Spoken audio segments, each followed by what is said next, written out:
Alright, so, what do I think of the Steelers so far this season? I think we suck. I think we suck, if you want the truth. Coming into this season, the expectation for the Steelers, given all the moves that they made and what they did, the expectation was Super Bowl or bust. That's what the Steelers expected, anyways. And they expected the defense to do a lot of heavy lifting this season because I don't think they really expected Aaron Rodgers to be the guy that he was 10 years ago. I think that would be a crazy thought. However, the season has not played out like that whatsoever. Right now, as I'm sitting here recording this today, the Steelers sit at 4-3 after they just lost to the Green Bay Packers. I'm recording this the morning after that game. Oh boy, where do I begin? The defense, first and foremost, has not been good whatsoever. I guess I'll start with the pass rush. The pass rush has not been good. I mean, with how much money we're paying our pass rushers, it's got to be better.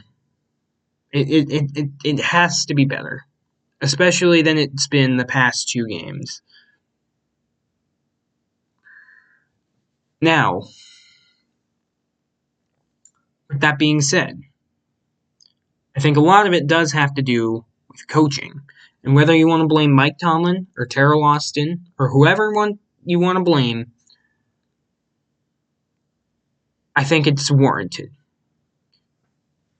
And the reason I say I think part of it has to do with coaching is because TJ Watt, he's not producing at the level that we're used to seeing. I think he has like 4 sacks on the year, which I think is second on the team. I think only behind Nick Herbig, if I'm not mistaken. But the problem with what the Steelers are doing is teams are double teaming TJ Watt all the time. They're chipping him and they're double teaming him and they're making sure that he is neutralized. There is a way to scheme around that. The Steelers can always have the option to move around TJ. They can move around Highsmith, whatever. They can always do this, but they never do. They always play TJ Watt on the same exact side every time. Now, I understand that, I've heard former edge rushers say that you played on the left side your whole career and then you move to the right. It's like writing with your other hand. I mean, that's just what I heard. That's just what I've heard. I obviously don't have any experience. I'm a twig, for crying out loud. But I understand that, it's going to be hard. But you know what? The best of the best do it. The best of the best do that. I mean, you saw what the Packers were doing last night. They were moving around Micah Parsons. He was getting inside, and he was causing a lot of havoc, especially in that second half. So, if guys like Micah Parsons and Myles Garrett, who had 5 sacks yesterday, can do that, TJ Watt should be able to do it with how much money that he's getting paid. I mean, it's as simple as that. And the fact that the Steelers aren't scheming that whatsoever is a problem. It's a problem.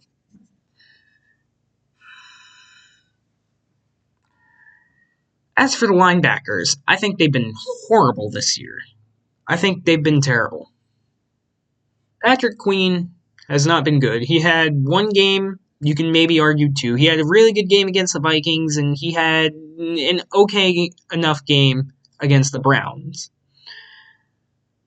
Those two teams don't look stellar by any means. Against these better teams like the Packers, can't tackle. He's having problems tackling and staying with his guy. It's a problem. For a cover linebacker, he's having problems tackling and covering. That's not good. It's not good.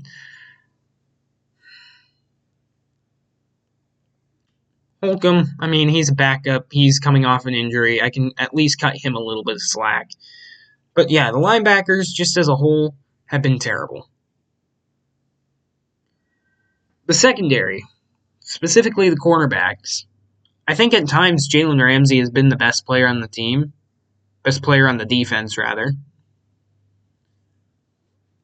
But at times he just gets burnt, and that's just what you're going to get out of a 31-year-old corner. It's just going to happen. JPJ, you have talent. You have so much talent.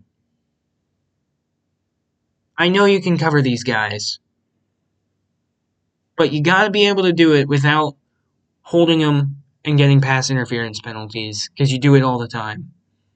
And that's got to stop, because that's killer. That is absolutely killer for this team. Darius Slay has been a major disappointment.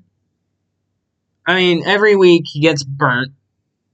I'm not even surprised when I see it. And then after he gets burnt, he's like, oh, my hamstring! Like, shut up! This is every week with you!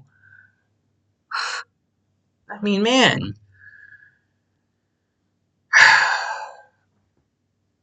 Onto the secondary, the safeties. I think Deshaun Elliott's been fine. I haven't had a problem with Deshaun Elliott. But guess what? He's probably going to be out for the season now, after what happened last night. And that sucks, because Deshaun Elliott is, at times, the best defensive player this team has. And with how much money they're paying other guys, that's a problem. Deshaun Elliott, he's been a great signing for the Steelers ever since they picked him up a year ago. He's been a great signing. Brandon Echols is not good. Rest of the safeties aren't good. And it shows. It shows. I mean, the Steelers were getting absolutely gashed, especially after Deshaun Elliott went down in the second half.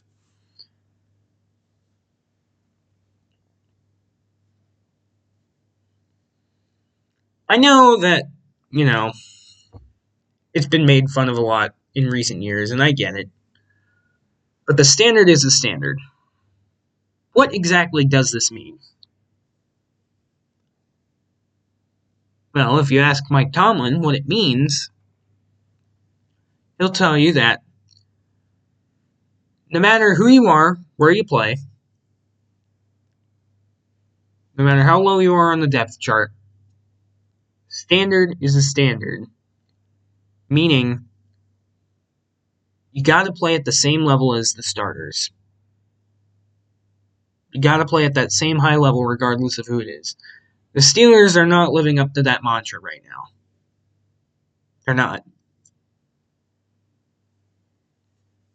Now, I've been critical of Teryl Austin for years. I've been saying it for 3 years now that I think he needs to go. But this defense is too reliant on splash plays. And when you don't get those splash plays, and it's been like this ever since Teryl Austin took over, but when you don't get those splash plays, you have games like you had against Cincinnati, and you have second halves like you did against Green Bay. It's not a winning formula. It's not. Enough negativity. Let's get on to some more positive notes. Chris Boswell, best kicker in the league, give him a blank check. The offense. I think it's been fine this season. I don't have any complaints with the offense. I think last night, could have been better, but when you score 25 points and you have the highest paid defense in the league, that's a game you should win. It's a game you should win.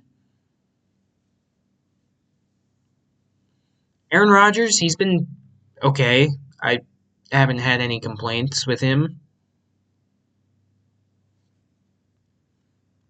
Jaylen Warren, he's probably the best player on the offense.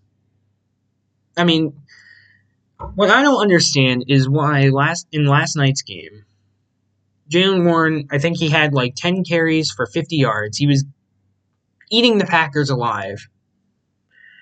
But then all of a sudden in the second half, you give him 3 carries. Explain that one to me. You went away from the running game, and you lost. You had a lead, you were running the football well, you go away from the running game, you start losing, and then you lose. I can't explain it either. Jaylen Warren, I love you. Keep doing your thing. You may not always show up on the stat sheet, but if you actually watch the Steelers play, you will see just how valuable this guy is to this team.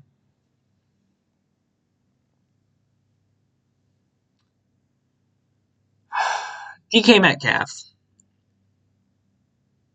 I think DK Metcalf has been fine, but last night he took a stupid penalty, and that's kind of the risk you get with DK Metcalf.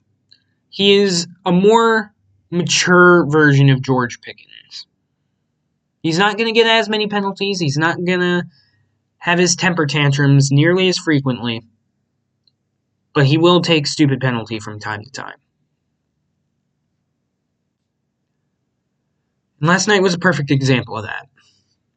But in terms of wide receivers, he is absolutely the best this team has. The tight ends, we know Arthur Smith loves his tight ends. And we know he loves Jonnu Smith. And as a whole, I think the tight end room has been fine. I've liked what I've seen from the tight end room. The offensive line, I don't think has been that bad either. I don't think it's been that bad. I've seen better, but I don't think it's been that bad.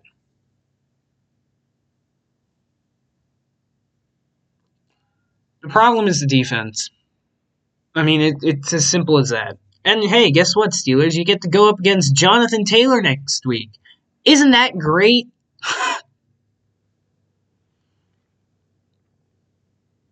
It's not a good team. A good team does not do this. A good team does not consistently allow short out routes and quick slant passes. A good defense adjusts. A good team adjusts. The Steelers don't make any adjustments. None. And that's a problem. Now, enough negativity. Let's get on to trade deadline. Trade deadline, at the time I'm recording this, it is currently morning after the Packers game, as I said. Trade deadline is coming up here next Tuesday. A week from tomorrow. What do I think the Steelers could do? What do I think they need? Well, I know this is going to be talked about, so I know people are going to ask, so I'm just going to come out and say it. Wide receiver 2. I briefly mentioned it last night, but I'm going to go more in depth here. Look, could the Steelers use a wide receiver 2? Sure. Calvin Austin, I don't think has been that bad, given what I've seen. Roman Wilson, he had a great game last night, despite only having 2 catches. But I'm not going to disagree with you and say that the Steelers need a bona fide wide receiver 2. I'm not going to disagree with you on that. Calvin Austin, he was born to play in the slot. He's short and he's fast. That sounds like a slot guy to me. So I'm not going to disagree with you and say that they don't need one. Because they do. However, how much would that really help this team? With how much this team likes to use their tight ends and how much they like to run the football, how much would a wide receiver 2 really help this team? Is it just going to be another Mike Williams situation from last year where he had 1 game-winning touchdown and then completely disappeared for the rest of the season? I mean, I understand where the argument is coming from, but I want you to see this perspective. How much would a wide receiver 2 help the Steelers really. The offense hasn't been the problem this year. However, if they do trade for a wide receiver too, I know people are throwing out names like Chris Olave and Jalen Waddle. I don't think that's going to happen. I think the Saints have outright said that they're not going to trade Chris Olave, and I don't think the Dolphins would be willing to give up Jalen Waddle unless it were for at least the third or second round pick. And I don't think the Steelers are going to be willing to give up that much. However, and I mentioned this last night, one option that I do think is a bit more reasonable if you want a wide receiver too. I think there are two potential names I'm thinking of. Brandin Cooks from the Saints and Jakobi Meyers from the Raiders. I'll start with Jakobi Meyers. Jakobi Meyers, he's a route runner. You know, he's a route running receiver. And he wanted an extension from the Raiders in the offseason. He didn't get it. So it's very possible the Raiders deal him out. And so I think that would be a decent fit on this team. As for the Saints and Brandin Cooks, I think the Saints have already said that they're not trading Alvin Kamara and they're not going to trade Chris Olave. However, I think Brandin Cooks would be an interesting option. Because, you know, he's an older guy, sure, but he can provide a veteran presence in that locker room, in the wide receiver room. Of course, DK Metcalf already does that, but you know what I mean. And, you know, obviously he's lost a step in terms of speed, but he can still run routes. Like, he can still learn playbooks. I mean, I think those are two more realistic options if you want a wide receiver too. Just keep in mind, if you trade for Chris Olave, if the Saints weren't willing to deal him, you'd still have to pay Chris Olave. Because you're not going to give up, say, a third round pick or a second round pick and then not pay him. I mean, just saying. I don't know. Those are my thoughts. I think it's also possible that they maybe trade for a depth offensive lineman. I can see that. However, I think the most realistic option, especially now that Deshaun Elliott very well might miss the rest of the season, haven't gotten an injury update on that yet. I think it's very possible that they trade for a safety. Which safety? I don't know. I couldn't tell you. I don't know how willing the Falcons are going to be to part with a safety. I can't imagine very. I mean, safeties are valuable. It's hard to get a good safety in this league. It is. But the Steelers need one, and they need one bad, because the secondary is not good. I could also see him trading for a depth pass rusher. I could see that too. However, the thing I want to see the most is some sort of linebacker trade. I want to see the Steelers potentially get a linebacker. And this is if they do anything at all. They very well might. The NFL trade deadline doesn't tend to be very exciting.